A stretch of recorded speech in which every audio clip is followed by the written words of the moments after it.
Hiranandani estate येथील कावेसर तलावालगत ठाणे महापालिकेने घेतलेल्या सुशोभीकरणाच्या निर्णयाला त्या भागातील रहिवाशांचा आणि ठाण्यातील पर्यावरणप्रेमी नागरिकांचा विरोध आहे।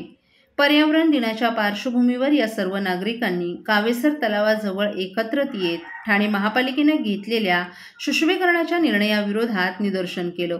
कावेसर तलावाच्या आजूबाजूला नैसर्गिक संपत्ती असून या सुशोभीकरणामुळे ही नैसर्गिक संपत्ती नष्ट होण्याची शक्यता आहे। त्यामुळे आमचा ठाणे महापालिकेच्या निर्णयाला कायम विरोध असेल असा सूचक इशारा नागरिकांनी दिलाय। घोडबंदर येथील हिरानंदानी इस्टेट भागातील कावेसर तलावाच्या येथे सुशोभीकरण करण्याचा निर्णय ठाणे महापालिकेने घेतला। या कामाचं भूमिपूजन देखील पार पडलं, परंतु ठाणे महापालिकेने घेतलेल्या या सुशोभीकरणाच्या निर्णयाला येथील स्थानिक रहिवाशांचा तसंच ठाण्यातील पर्यावरण प्रेमींचा विरोध आहे। त्यामुळे गेल्या अनेक दिवसांपासून कावेसर तलाव हा चर्चेचा विषय बनलाय। या भागातील रहिवाशांनी व्हॉट्सअप तसंच इतर समाज माध्यमांद्वारे तलाव वाचवण्याची मोहीम हाती घेतली आहे। या संदर्भात काही दिवसांपूर्वीच ऑनलाईन याचिका तयार करण्यात आली। यामध्ये 4000हून अधिक जणांनी स्वाक्षरी करून सुशोभीकरणास विरोध दर्शवलाय। तसंच जनजागृतीसाठी परिसरात फलक उभारण्यात आले।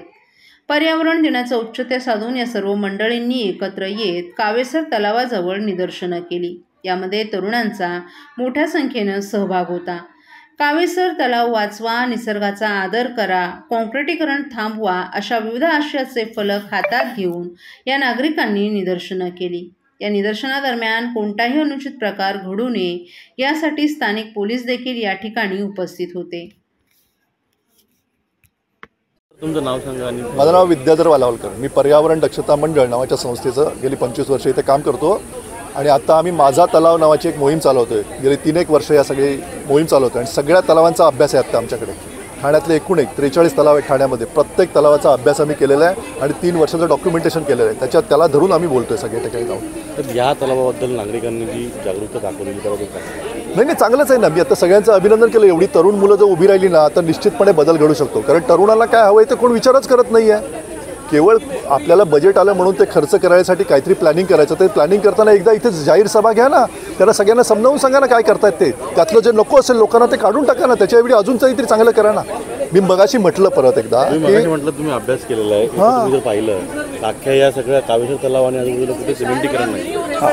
तर सिमेंटीकरण गजिबो असेल, एमपी थिएटर असेल किंवा काही ट्रॅक्स असतील हे बनवायचं इथे सुशोभीकरण किंवा त्या नावाखाली केलं जातं, हे किती योग्य आहे? हे अयोग्य आहे। मी तुम्हाला मगाशी म्हटलं जसं की जर तुम्ही आजारी पडलात ना तर तुम्हाला डॉक्टरकडे नेतात, तुम्हाला ब्युटी पार्लरमध्ये नेत नाहीत। इथे ते तलावाला आजारी पडलेला नसताना आता त्याला ब्युटिफाय करतायत, त्यातनं तो आजारी पडेल। नंतर आता ह्याच्यावेळी तुम्हाला एकतरी ऑक्सिजनचं मशीन दिसतंय का? बाकी सगळ्या 42 तलावावर जाऊन बघा, ऑक्सिजनचे मशीन लावले आहेत आतमध्ये, तरच ते जगत आहेत आतले मासे वगैरे सगळं। आतला इथला हॅबिटॅट जर जिवंत आहे, तो स्वतःच्या नॅचरली पळतोय तो तलाव, तर त्याला आता आजारी करण्याचं नवीन धोरण स्वीकारलं आहे। ते चुकीचंच आहे पूर्ण। एक तरी आता एकच राहिला हा, पहिले तो उपवन तरी होता, आता हा एकच राहिला आहे की जो नॅचरल तलाव राहिला आहे। त्यामुळे तो नक्की चांगल्या प्रकारे राहणं आवश्यक आहे। असंसर्गजन्य व्याधीमध्ये कर्करोगाचं वाढतं प्रमाण लक्षात घेऊन ठाणे जिल्हा आरोग्य विभागानं महापालिका क्षेत्रात संपूर्ण मे महिना कॅन्सर डायग्नोस्टिक व्हॅनमार्फत नागरिकांची मुख कर्करोग, स्तन कर्करोग आणि गर्भाशय मुख कर्करोग तपासणी केली। यावेळी एकूण 4500 नागरिकांची तपासणी करण्यात आली। यामध्ये 1.2% मौखिक कर्करोग, 2% स्तन तर 1.6 गर्भाशयमुख कर्करोग लक्षणं नागरिकांमध्ये आढळली असून यापैकी मौखिक कर्करोगाच्या बायोप्सीसाठी 38 सॅम्पल पाठवण्यात आले। ठाणे जिल्ह्यात सार्वजनिक आरोग्य विभागामार्फत कॅन्सर डायग्नोस्टिक व्हॅन जिल्ह्यातील महापालिका आणि नगरपालिका क्षेत्रात रुग्णांच्या सेवेसाठी दाखल झाली होती। आरोग्य विभागाचे उपसंचालक डॉक्टर अशोक नांदापूरकर यांच्या मार्गदर्शनाखाली ठाणे महानगरपालिका, मीरा भाईंदर, भिवंडी, कल्याण डोंबिवली, उल्हासनगर आणि नवी मुंबई या महापालिकांबरोबरच अंबरनाथ, बदलापूर नगरपालिका क्षेत्रात महिनाभरात एकूण 4500 नागरिकांची कर्करोग तपासणी करण्यात आल्याची माहिती दंतशल्य चिकित्सक डॉक्टर अर्चना पवार यांनी दिली आहे।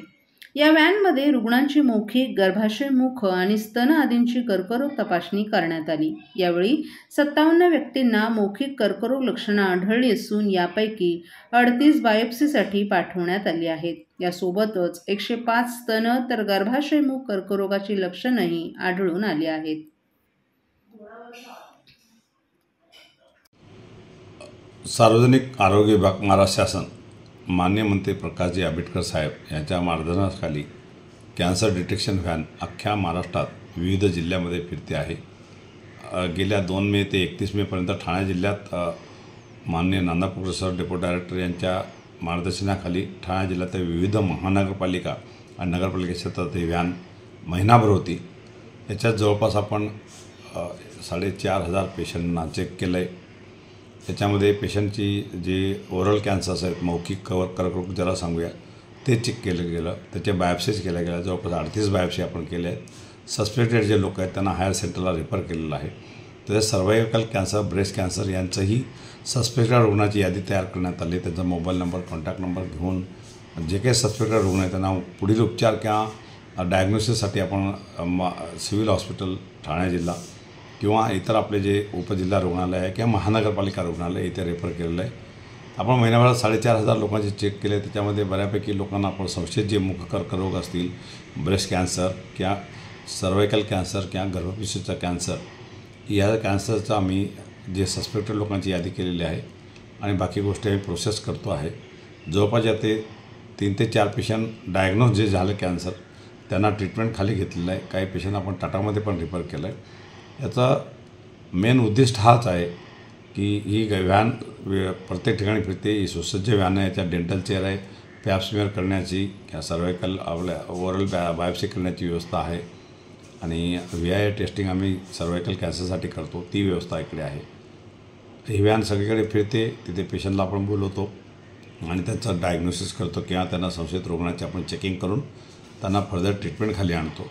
मेन उद्दिष्ट हा आहे की दिवसेंदिवस कॅन्सरचा वाढणारा जो धोका आहे हे सगळ्यांना माहीत आहे। एकदा कॅन्सर ॲडव्हान्स झालं तर पेशंट जगू शकत नाही, माणूस जगूच शकत नाही। म्हणून त्याला अर्ली डिटेक्शन हे एकमेव सोल्युशन आहे आणि आमचं उद्दिष्ट हेच आहे की लोकांमध्ये जनजागृती करणे कॅन्सरबद्दलची आणि अर्ली डिटेक्शन करून पेशंटला रुग्णाला ताबडतोब ट्रीटमेंट खाली आणणं आणि त्याचा रिकव्हरी रेट खूप चांगला असतो। आणि जर अर्ली डिटेक्शन असतील, सगळ्यांनाच माहिती आहे ब्रेस्ट कॅन्सर असेल किंवा मौखिक